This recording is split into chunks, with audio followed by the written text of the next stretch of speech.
start it off like this. My guy right here, producer, engineer. Let me get Jason Cheese Goldberg. Yeah. All right. So Where's my guy, he's What's up up, here. brother? My brother. Show him love. What's up, brother? How's You everything? take any seat, it's good man. to They see all you. We're going to look have good, you sit brother. right there. If that's the case, you can take that mic and hold it down. All right, this is my guy. I got a lot of questions for you about Young Boy and a bunch of other stuff. Yo, that you starting done. the interview without Hold on, nobody I'm else just in? talking. What's up with you? I'm just setting the mood. That's it. You want to take the next one? It's my guy. This FL guy. This is true. I got the chain. Here we go with the FL My shit. boy Cardo got wings. Yeah. There we go. Let's go, man. Let's go. Cardo, what's up, man? Pleasure. You can sit anywhere you'd like. Ooh. Right there's good. Boom. All right. I want you to introduce the next guy. You sure? Yeah, introduce your guy. All right, he's a For super sure. producer. Right. Probably one of my favorite producers that could take an artist and create an entire album and just make it amazing. So I really want to, everybody make some noise. Alchemist is in the building. Let's go. Hey. Where he at? Here we go. You come through.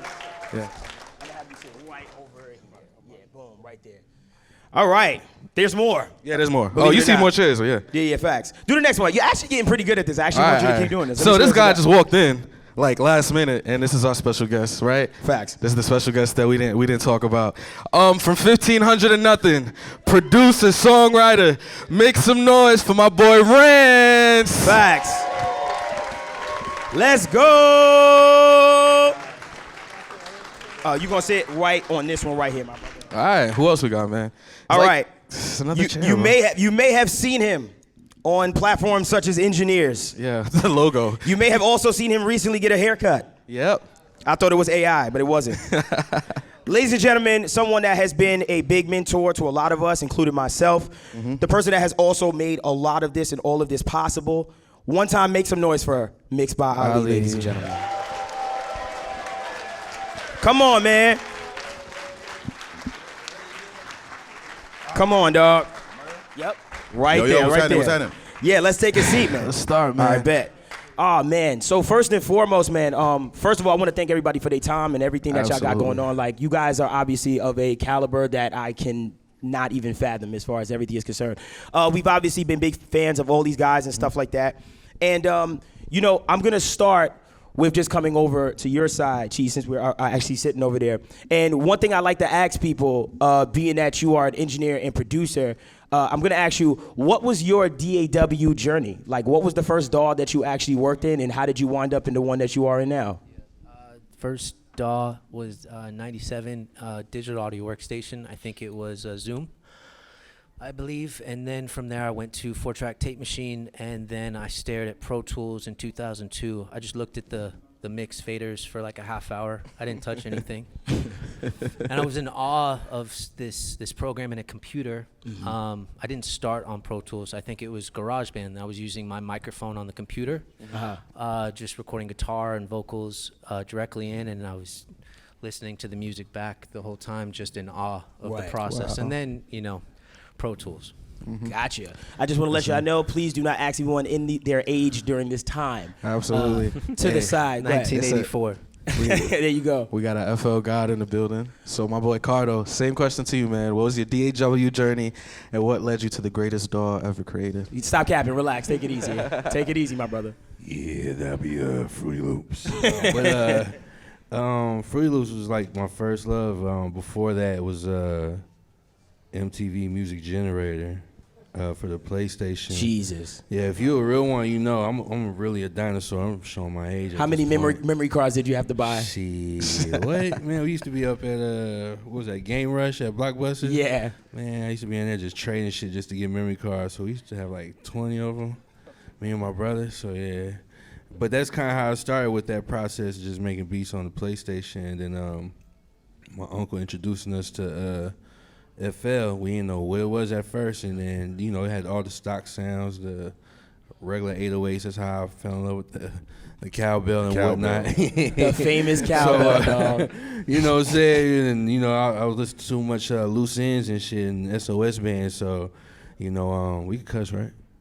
Hell yeah, no. Hell shit, I'm yeah, just you can making curse. shit. Hell yeah. All right, fuck yeah. So as I was saying, yeah. So FL, like I said, then from there on, I just stuck with it from PC to Mac. Right. And still am. You know, Facts. FL20. You know, Image Line boys. Facts. Image Line boys, please We do in the not building. give FL We people are no in more the ammo, fucking bro. building. You guys better be careful. And your Uncle N is the one who taught you how to actually use Yeah, my uncle. FL. Yeah. he Right, showed me how to right. use Taught you how it. to use it and stuff like That that. was in I'm showing my age again. This is like in 2001 type shit. Right. Yeah. So Right. so it's been some time. Hell So, yeah. Yeah. And he had the crack version. This one used to have like downloading on 3-4 CDs. Bro, and shit. I was trying to protect you. I knew you had the crack version. That's a Yeah, fact. Like I knew. I'm It's all sorry, good. Image Line. I bought it this time, so we good. But yeah, Facts. All good. shout out to Audio OZ though. You know, feel me? If you know, Damn, you know, bro. you know, man. Yo, Lachard, edit, edit, just Lachard. cut it out. Nah, you Yeah, playing? Nah, yeah. you good. In the very middle, you know, I want to ask you the same thing. Obviously, we have tons of conversations, but it always makes me laugh when you kind of tell me your process and stuff like that because it's actually surprising me. So, what was your first DAW, and how did you get to the DAW that you're in right now? I started engineering when I was cutting up ringtones, and like I was selling ringtones in high school. You know, Right. $30 ringtones. Don't be but laughing. I started in a Cool Edit Pro. Okay, Original. Y'all started Cool Edit Pro. Y'all know Cool Edit Pro? that's a fact. We Cool Edit owe. Pro, yeah, right. The LimeWire is special. LimeWire is special. Cool Edit Pro, and then I moved up to Sony Acid Pro. Right. And then we talked about it. I started tracking and mixing in Fruity Loops. Right. Right. And then I grew up and I went to Pro Tools. See? Thank you. Yeah. Well, you're right. Look, he like, yo, bro. Quick jab. You ain't had to shoot. He was like, it's all good. But yep, that's exactly how I remember it from what you're telling me. Right here, Alchemist. I would love to know what you started on as far as DAW, as far as equipment, because I know you're very familiar with the ASR10 and things of that nature. So, what did you start on, and where did you land today? The first, like, I was actually lucky. Like, a lot of the first stuff I did was on a 2-inch tape, and I feel like, I mean, before that we had like Muggs let me hold like a 4-track mixer. Okay. In like '94, I think maybe, and I was like, you know, in the crib, just like from the ASR 2-tracking beats in. Got you. But when I first got to like lay beats, it was actually to the tape, and it's funny because when I go back to the beats and like I listen to them out of the machine. They don't sound like they do Got you. on that tape. Like I was lucky. A lot Right. of some of my first records hit the 2-inch tape. Right. The SSL, like the combination was like I Unmatched. can never get back to it. Like Right. you know, like Keep It Thorough. Some of those early records were on the tape. Right. So if you hear the beat out of the machine, it doesn't sound the same. Got you know what I you. mean? Yeah. But like that was the first. And then Pro Tools came and it was on. Like Right. I remember when that shit came, it was like. Changed Yeah, changed Digio everything. one, the rack mount, it was like blue. Yeah, the yellow. blue one was the two. Was the blue one, yeah. But then when the 02 came out and it had the little flying faders, I actually missed that. Like I wish I could still use. I still haven't found a piece of equipment that's, because then you could actually like move the fader and like fly your delays. And, like, And play with things a lot more and shit like that. And Automate and that shit was like like Right. super dope to me because it Right. still felt like I like being hands on. Like Right. you know, using a mouse and a laptop is whatever you use. God bless, you know. But I like still being able to feel like you're Right. You are the mouse. something. You Yes. are the mouse. You in the Control it music. a little bit. Right. Yes. Right. So, Right, yeah, right.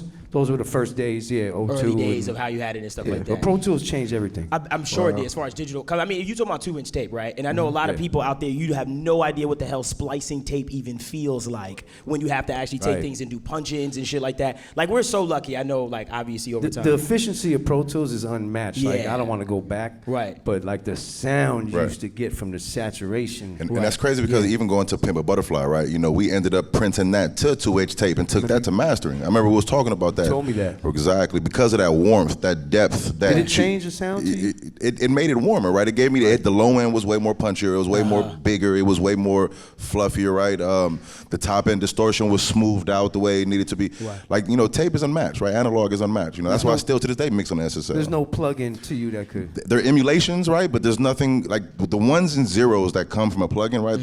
I'm sorry for the plugin companies that might be here, but when it comes to that electricity running through that gear, running through the music, you can't. The years of ash and smoke that touch these boards, right? It adds that character that you cannot recreate in a computer. Got you. And I want to circle back to both of y'all on that as far as tape and SSL and that combination of saturation and how it, affects the sound and stuff like that, especially with your beats and stuff like that. And I want to ask you about your experience with Muggs as well when it came to you working with him being like the ASR 10 guy, and then he would do the drums and stuff. So I want to circle back to you on that. Rance, I would love to know. Look at this guy. You'll breathe. It's okay, bro. Nah, because I'll tell you something. He be throwing them workout videos on the gram, just at the synths and stuff, but we ain't never seen the computer screen. So, hey man, I want to know what's behind that computer screen, man. So we want to know, what was the door that you started in, or obviously just the process, and then what is the place that you are now as far as DAWs? Process was for sure live instruments playing in church, and then went from the MPC 2000, 3000. Then after that, I went to Logic. Oh, gotcha. We got. Yo, I ain't gonna lie. No. Okay. Let's, the story is not done. So then after that, I had to graduate. Okay. And then I went to Ableton, and it's. Wow. Come on, let's go. No disrespect to no other laws, because these niggas are the coldest ever. But Ableton has changed my life, changed how I think, changed my money, changed how I smile. It changed everything. And they don't pay me, so they should. Say less. Yeah, and so, do you also teach that at 1500? I know y'all have. Yeah, a it changed bunch of my life courses. so much. I wanted to build a school to teach Ableton. Wow. And we have a school, 1500 Sound Academy. Gotta check that out. Yeah, shout out 1500, 1500 Sound Academy, 1500 doing incredible things. That's a fact. Absolutely. So obviously Ableton, you're like making that part of coursework and stuff like that in 1500 Academy and Ableton stuff? certified school, yeah. We got Pro Tools in there too, though? Oh yeah, I mean we teach everything, bro. But for that, for me, for all genres, it does what you can't think about. Gotcha. You know what I mean? Like it just, when you got 8 knobs you can turn, it's not a computer, so it just automatically will sound different. So you can just manipulate so many sounds and never get caught. I get you. Absolutely. Understood. What made you want to take an emphasis on education in such a large way? Man, I was dealing with a bunch of bitch ass niggas in the industry, bro. Heard that. What? And we really wanted to, me and my partner James Fowleroy wanted to create a school we basically teaching a blueprint of how not to get fucked. I hear that. You know what I mean? Needed. And how to really become an owner and understand, ownership. A lot of us make desperate decisions, take some money, and then we will never be able to have a valuation for our company because we're assigned to publish and all this shit. But we're teaching you can do this shit. It just takes longer. You just need to know the information that these guys here is teaching you, and you just can have way more money 10 years later. Right. Got you. So I'm gonna switch gears. I'm gonna come right back over to you, Cheese, as a matter of fact. And you are an engineer for a very high output artist. Obviously NBA Youngboy. I've also seen stories and heard stories like you running 50 feet XLRs just to record him on the patio, for him to record in the mountains and all those kind of things. I could imagine all the stories that you actually have as far as that process. We're talking about throwing a tent in the backyard soon. And I think throw a campfire out there and get some records. But it's anything goes. That was in Texas on the road. We wanted to get out of the room. We do a lot of stuff on the road. We move a lot for inspiration purposes. I spent my whole life in the studios, in these 4 walls, and I decided to be the studio. And I have been telling the world, but I don't know. It's not catching on. As far as what? What do you mean? As far as been trying to tell the world? As far as all we need is a backpack and a Pelican case, and let's get these records anywhere. Let's get them on the tour buses. Let's get them in let's get them in the dressing rooms. Let's get them in the hotels. Let's get them in the restaurant back rooms. Let's just get the records because for where I'm at and what I'm dealing with, it's all on a really in the moment type of situation. So whatever's off the top of the head, whatever's happening that day, let's capture it. Let's use that excitement and let's get those records and let's have a lot of fun doing it anywhere in the world. Right, and I understand that, and that's like I said, that demand as far as the output that y'all put records out. That's why I know I think it was like 350 in the last 3 years. Yeah, I wonder how do you handle such a high amount project per project? Yeah, muscle memory, discipline, taking the art of what we do very seriously, sleeping on the floor for 2 weeks straight under a desk and getting woken up at 4 in the morning to sit at the computer to load up a beat, to cut a record, and to mix and master it in 3 minutes to start the next vibe. Jeez. To have a turnaround of an hour straight to you guys, and being able to know what I like, trust my taste, and know my artist to do it. I love it. And not second guess it. Right. I'm gonna switch over to you, Cardo. Obviously, I know you moved around a lot, man. Like just as a young guy and stuff like that, with your family and stuff like that. I know you landed in Texas. Also know you was you in a group called Al Qaeda? What? Wait, what? Wait, hold on. You was in a group called what? Wait a minute. Hold the hell on. How you know? Wait. Was you in a group? Is that true? Or am I bugging? Am I Wait, tripping? nah. Those. Huh? No. Hey, listen, for the record, no, he's not talking about that dude. Talk about it. It was a rap. Was it a rap We had group? a rap group. It called- wasn't. Let me find out you was a It background wasn't dancer. Homeland Security. Just everybody relax. Humble beginnings. I just want to know. No, just want very your humble beginning. beginnings, but Yeah. how the hell you know about Al Qaeda? That is crazy. We was tripping. I know that name was bogus, but damn, you know about that. Hey man, Yeah, that was me on my I was on my rapping tip. You know what I'm saying? I was trying to be, I thought I was, yeah. I was rapping. Right. Trying to produce and rap. Right, facts. So. And a little after that, obviously, I know you guys, like, obviously, this things kind of fell out. No bad blood or anything no like bad that. blood. But as far as the music and stuff, were you always, like, kind of on the hinge of, like, becoming a producer at that time? Like, yeah, you always were like that kind of. I was trying to hit people on MySpace by getting beats, and it wasn't working. Right. So Until you found Mac Miller, though. Wow. You found Mac Miller on MySpace, right? Yeah. How was that? Like, what was that early in that? Dang, man, that was like, what, 08? Yeah. Yeah, like 08. Like, man, I'm on MySpace. That's crazy. That's crazy. Rest in peace to my dog. Long Facts, way, big long facts. Rest in way. peace Man, with that's Mac crazy. Miller, for Yeah, sure. for real. So you had him really early, like a long time ago. Even some of the beats that you gave to Wiz, Mac had way back when. How do you know this? Hold on. How you know? What? What beat we talking about though? Huh? What beat we talking about? Was it though? Mesmerized? Mesmerized. Yeah. Yeah. Yeah, he had the beat first. I Yeah. swear to God. Yeah. What? Yeah. That's nuts. And every time, Mac would see me and Wiz or whatever, he would brag about it. He's like, I had the beat first. Like, Oh wow, that's funny. swear to God. Wow. Swear to God. Long live my little bro, for real. Yeah, facts. But yeah, he had that beat first. Right. Made that the day my daughter was born type shit. Right, and So that's a it. very sacred, special, piece. Right.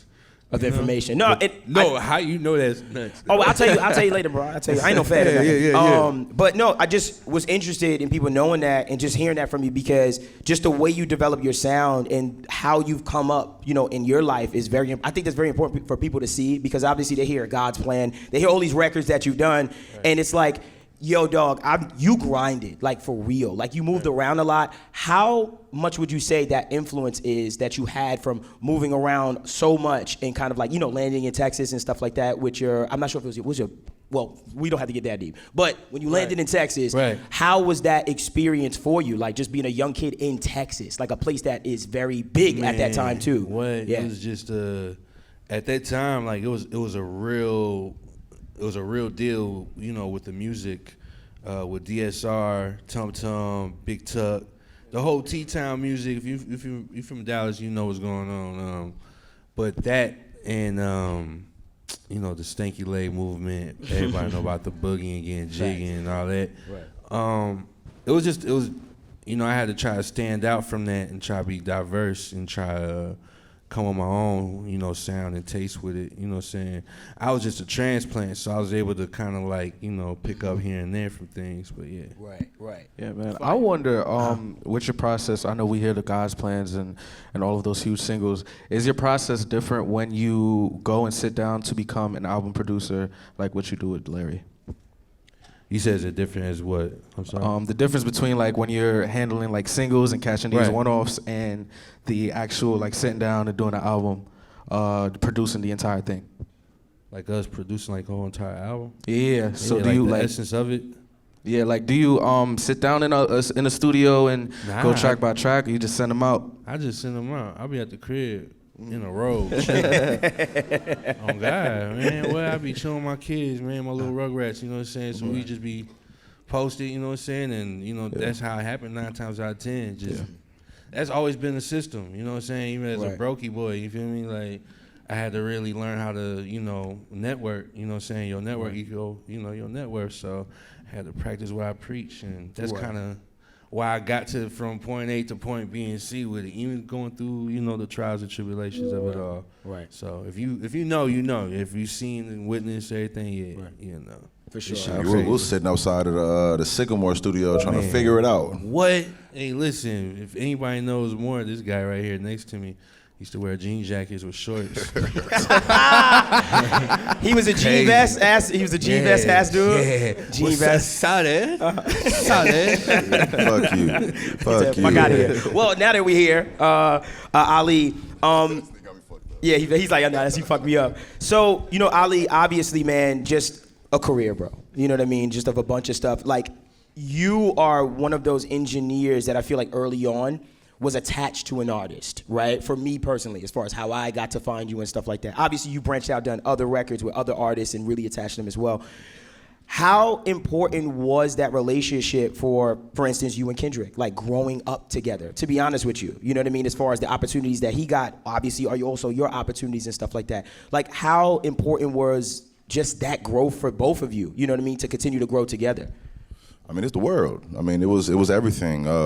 Like, remind you, when me and Dot and the guys got together, you know, I'm wet behind the ears. I'm still in the streets.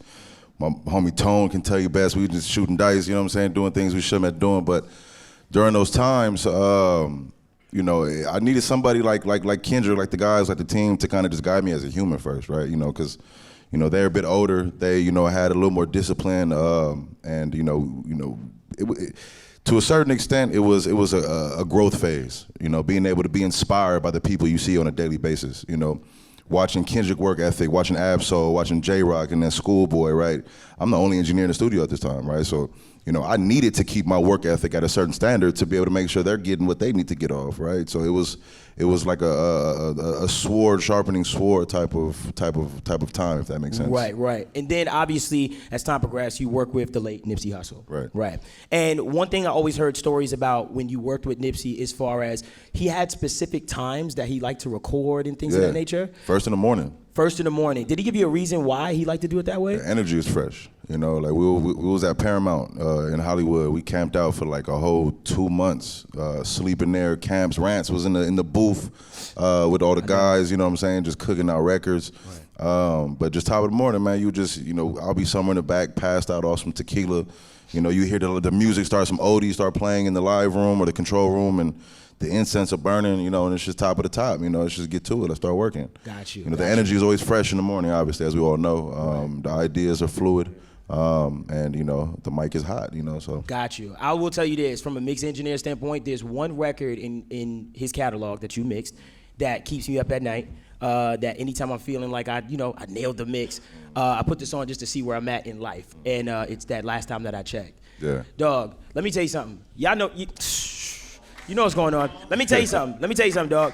That is one song that when I hear in a club, takes the air out the room. Like, real shit. And I'm talking from a nerdy standpoint. Like, I'll be chilling, everybody's kind of vibing, but when that shit comes on, without the DJ even turning a dial on that knob, for some reason, dog, that shit slaps. Like, I've been meaning to tell you that for a hot minute. Like, you know why? Because we was in the studio, you know, I like energy when I'm mixing, I like energy when I'm working. Those sessions, you know, it was just all homies and everyone just coming together. You know, it was a party in the studio while we was making it, right? So, you know, getting that record out specifically, you know, YG pulled up, you know, everyone pulled up, and, you know, we wanted the energy of the room to translate into the music, you know, and I feel like we've done just that. Absolutely, and I commend you for that, and I'm still trying to beat that mix every fucking day.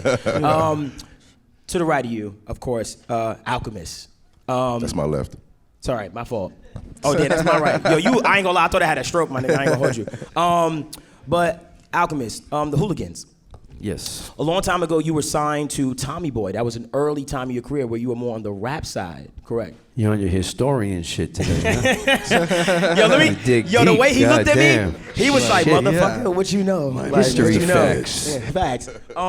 But I found that very interesting. And the reason why I found that to be, to me personally, the most interesting part of your story is because it comes from, not failure, but more or less just a process of you learning, right? Absolutely. To you figuring out who you wanted to become as a producer. For and sure. What you are. So when you was with the Hooligans and you were signed to Tommy Boy, you went on tour with Cypress Hill. How old were you? You were really young. 15. You was 15 years Yeah. old, and you were touring with Yeah. Cypress Hill. During they were Cypress Hill times. Yeah, it was Right. crazy. Right, Yeah, right. They were at the heyday. Yeah. So how was that transitioning from an artist to really starting to be with Muggs and having him like just kind of take you under with the production and stuff like that? How was that transition? I always like wanted to make beats, and then I think it was really DJ Lethal who was the first one who kind of like everybody in that camp at the time. So they were all using SP1200s. Everybody, Muggs, Ralph M, Lethal, like everybody in front of me was like SP1200. Right, You know, right. And Lethal took me to Guitar Center and was like, "Yo, you should get this thing right here. It's new. It samples, but it's kind of like a drum machine. It was the ASR 10, and it was a keyboard, you know. And I'm like, I don't play piano. I see everybody with the drum machine. He was Right. like, nah, just try it. Right. So I got that, and I just started fucking around with it. But I was like always trying to make beats that were more like from drum machines, from like the MPC or like something Premiere would make or something. Gotcha. So I was like chopping shit with it. Like it has like sounds you could load in, but I didn't even use any of them. Right. I was just sampling shit, and there was things about it I didn't even know how to use, like Right. certain words and shit. It was like I had no idea. I knew how to do one thing, like sample this thing, get the bass line with the drum, cool. Right. It was like simple hookup. And then the Hooligans shit never really went through. The album never came out. We put out a single. Right. But then Muggs, he saw that I was making beats. Right. And he B-Real at the time had moved to Venice Beach. He had a crib out. I don't know why. He just said fuck it and bought a crib in Venice Beach and like lived right by Venice High and had, Right. had a crib over there and Right. a little garage in the back. And he had an ASR and a bunch of records. And I used to go there every day. This is after the Hooligans. I'm in Right. high school now, and I used to just go over there, just be in Right. his garage, fucking around, Right. listening to records and shit.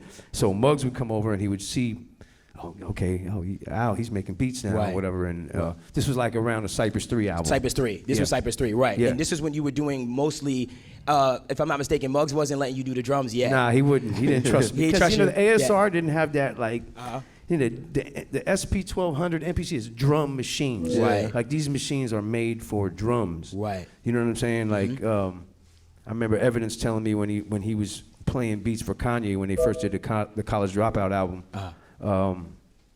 and he was bugging because Ev had sounds in the MPC. Right. And he would just MIDI the shit up with the ASR at the time and do drums in the MP, music in the ASR. Got And he you. couldn't believe that there was sounds in it. Wow. Like, oh shit, like hitting the pads, like, you got sounds in this shit? Like, Right. because it's really a drum machine, but Right. we kind of like, you know, hip hop just changed that whole shit. So Absolutely, started yeah. running samples through it and just being, you Right. know, creative with it. Right. So, yeah, I mean, those were the first days, ASR 10. Right. Muggs saw I was working in the garage. And then you the know, rest he was took- history. He took me under the wing and was Right. like, yo, Right. just start fucking with me, come over here to my crib. Right. And Right. yeah, he kind of like took me under his wing and shit. Right, and that was doing that Cypress 3 sound like Yeah. that at that time. And as far as your drums is concerned, I was so interested in this because it shows me your progression as a producer, just kind of, you know, getting the respect of your peers and stuff like that, especially the people that are really like bringing you along and stuff like that. As far as your drums is concerned, what song would you say you nailed those drums on as far as you like, oh, I got my sound?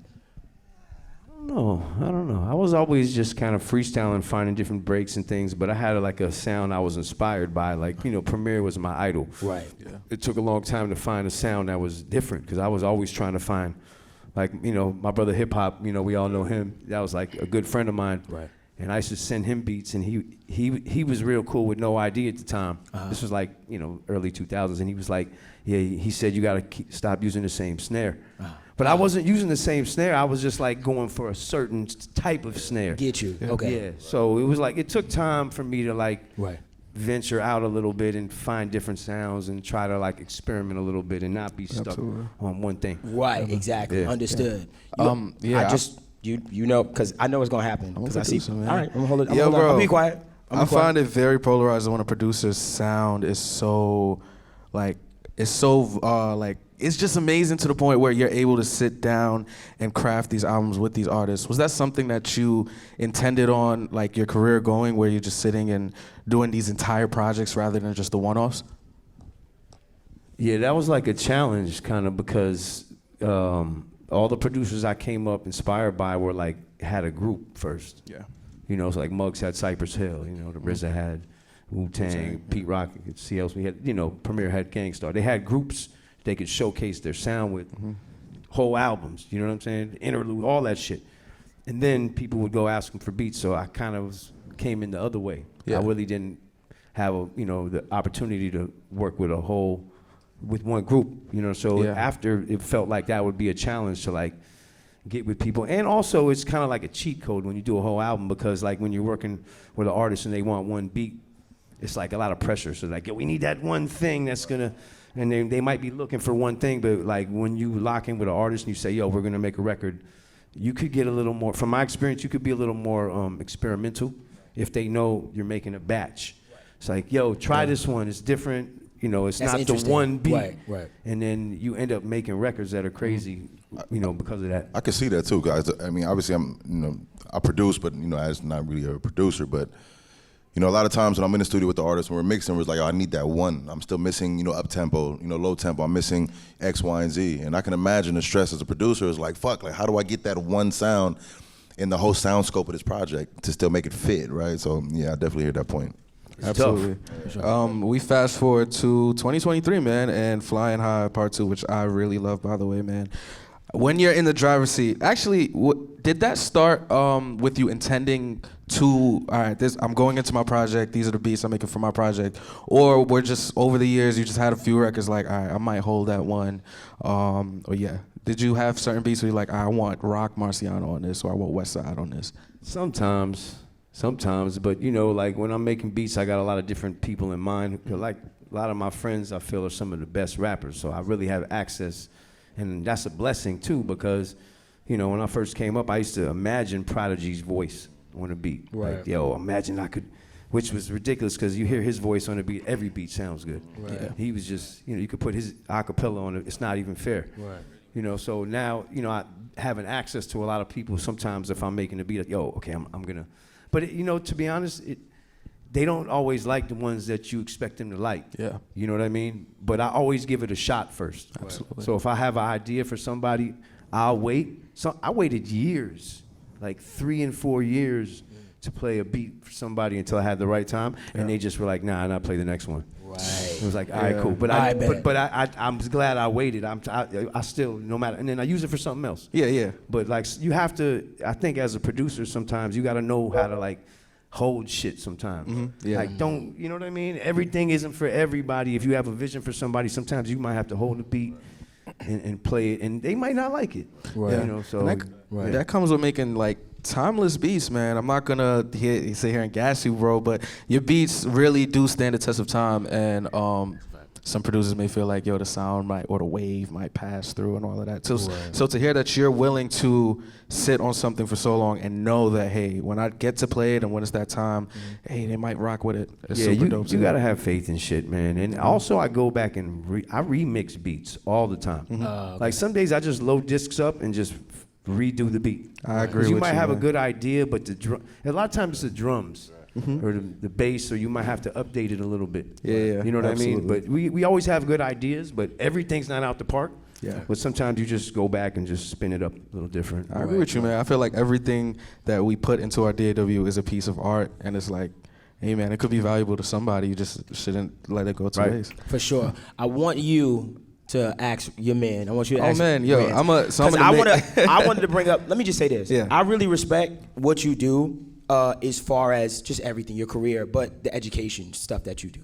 Like, that's so important to me, just as someone that sat behind a computer trying to figure this shit out, like when I was younger and stuff like that, only having to pay 100 grand to like go to like, I had to go to Full Sail or something like that in order to do this type of stuff. Like, I couldn't really figure this out. There was no YouTube videos, like there was nothing, there was no one supplying me. I had to literally get yelled at by one time for an engineer because I messed up his peanuts and stuff like that. So I just wanted to say, don't be laughing because you don't be doing that to your engineers. But I just respect that you taking the step to go into the education side of things, because I think that that's so important, and it shows me that you give back and stuff like that. But I know he has a question, but I just wanted to say that just towards you, man. Thank you for everything. For real, bro. Absolutely. Make some 1500 noise for Academy, him. make some noise for him, man. For real, bro. Seriously. Big deal. man. Big deal. Insane. I wanna take it back to, man, church musician. You're a church musician, you playing in a church, and then show me what you got. Right, that hits. I want you to talk about the journey from musician to actual producer and what the I guess the steps to, or the difference between them two are. I feel like you gotta learn all the rules to break the rules first. So being a musician helps. Yeah. Making sure you know all your keys and learning every emotion, what chords affect every emotion, and then what was your question again? I want to know like the transition from being just a musician to considering yourself a producer. When I really figured it out, there's so many musicians that's so amazing that don't make money, and I've learned that the less fingers you use, the more money you make on certain genres. So for jazz, I could go crazy. But then when you're making songs for humans, you got to make human behavior songs. So it's about making sure someone overseas understands understands at least the melody and the feel of it. And I just think for me, learning how to write songs with all my fingers to learning how to write songs with two fingers, with the bass line and the melody, where that's the most important part, the staccato and legato. Staccato is choppy, where you can write a hit song with one finger. And then legato is when you hold your notes. That's literally all songs are, is a conversation with relationships. And Interesting. Yeah, that's just how it works. That's an interesting. I've never even thought about I've never thought about it The like one that finger rule, regard. yeah. One finger, like I can do it like that. That's awesome. Obviously, all of you are music industry and stuff like that. And one thing I want to ask you, Ali, in particular, is a lot of people probably come to y'all trying to, obviously, I don't want to say get in, but trying to figure it out, right? Like they want to get tutelage from you. They want to learn from you. They want an opportunity, right? Like, and you guys obviously are able to provide that. For you, for instance, you have an artist. Your artist is Shady Blue, if I'm not mistaken? Shady Blueski. Shady Blueski. Really dope artist, by the way. I'm interested in, obviously, she has a journey of how she got to you, right? As far as how it happened. And I think it would be really powerful or really cool for people to understand or see, like, how did Shady Blue get to Mixed by Ali? Like, how did that happen with No Name and the whole nine? Like, how did she get there? So that community's always been a big thing for me. Coming up as an engineer, didn't have the resources to go to the essay. I didn't have the 100,000 to go to these essays, the Full Sales or whatever. Right. It was community. I was on the blogs, the futureproducers.com, the Gear Sluts. Like I was on there trying to figure shit out. And I got to the point in my career where, I felt more giving back more than anything else. It's like a high, right? So we built the Engineears platform, and that's how essentially, we found Shady. She booked me for a mix, right? As I was giving these these discount, as we're the very, very, very early product of the platform.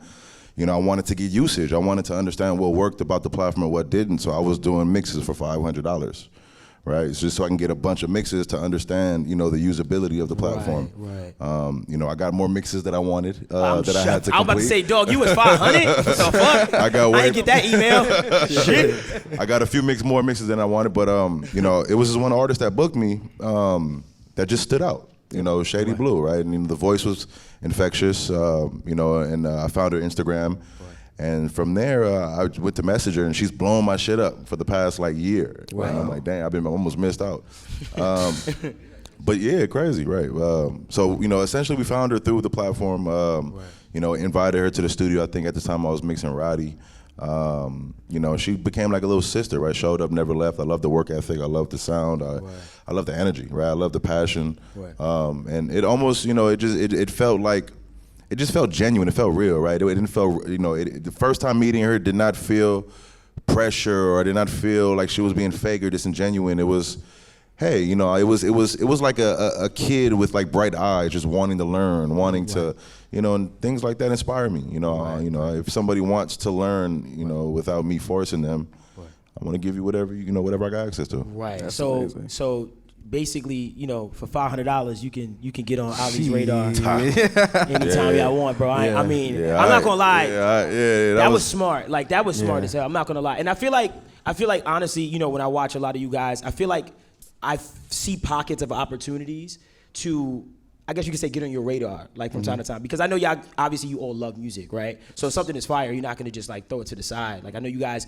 mess with a bunch of producers and stuff like that. So it's just interesting because I think that a lot of people out here, probably Ali has an inbox from all of y'all at some point, or somebody in here, right? And I just think it comes down to just chance, opportunity, and just being very persistent. And I just wanted to know like what her journey wasn't exactly. It was the same thing, like just being really consistent and stuff like that. I mean, it's momentum, right? It's consistency, right? You know, all of us here didn't start off tight, right? You know, it was we fell in love with the art and the passion, which, you know, over time obviously you get better, right? You know. But also there's a bit of a hustle in it too. You know, it's like I tell you the stories when I was on tour with Kendrick as his DJ, and I told you that when people are giving Kendrick his CDs to listen to, they're giving Kendrick CDs like, yo, listen to my music. I'll take the CDs and I'll hit him up like, yo, this shit tight. Me and Kendrick think it's tight, but it needs a mix. You know what I'm saying? That's smart as fuck. They be like, you know, so it's like, yo, me and Kendrick on the bus listening to this shit right now. This shit tight. You know, send me 1,000. I'll mix it right now. You good? Right. I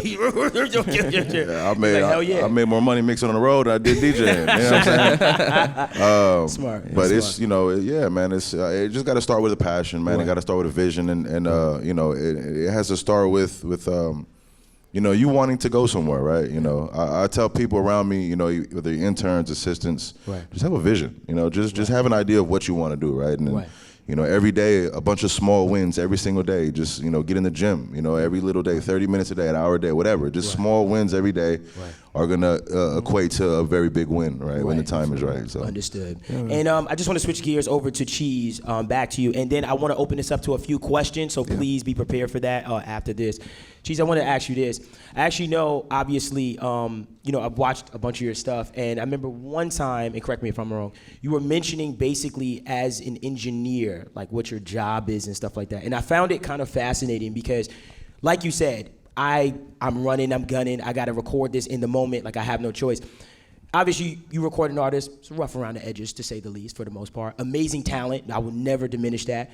But at the same time, I know that deep down there is a lot that you have to deal with, you know, as far as recording and making sure that you're getting what he's trying to translate into that record. How important was that relationship for you to create? And also, how the heck did you do that as far as being able to translate this kid's music to the point where, I mean, I don't know anyone that could put out as much music as him. Like, you know what I mean? Like, how did you develop that relationship to really like, all right, this is what we're doing and get it over the finish line? Okay. So, on the come up, head down, eyes closed, and don't talk. And try to sponge in as much as possible. And it's a lot easier than you think. You just gotta make it to the next day. And when you do, you get to the next day. And then 10 years are done, and you're pretty good. You're not great yet, but you're pretty good. And that was easy. All you had to do was not give up.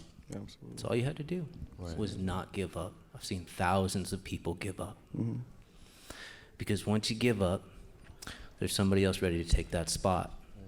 And if you can hang on in the $350 a room and your family telling you that you're doing nothing with your life and girlfriend after girlfriend leaving, one day you get to this spot and it's amazing.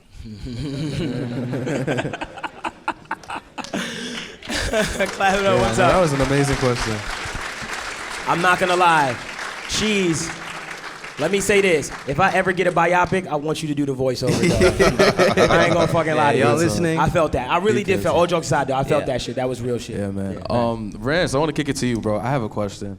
Thankfully, I was able to meet you in the studio and see your process in person back when I was writing, and to see how you and the 1500 guys came with Mars and the whole gang, and y'all all pulled out your laptops and y'all had different DAWs. How do y'all work like that?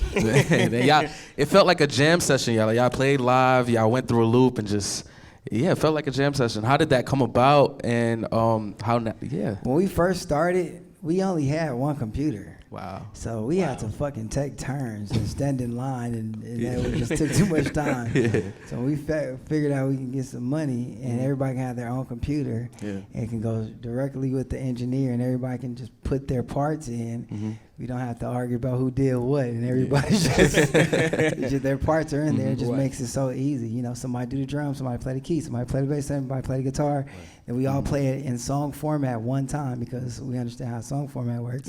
Take shit out in the verse, bridge, B section, and then shit is songs every 5 minutes. You know.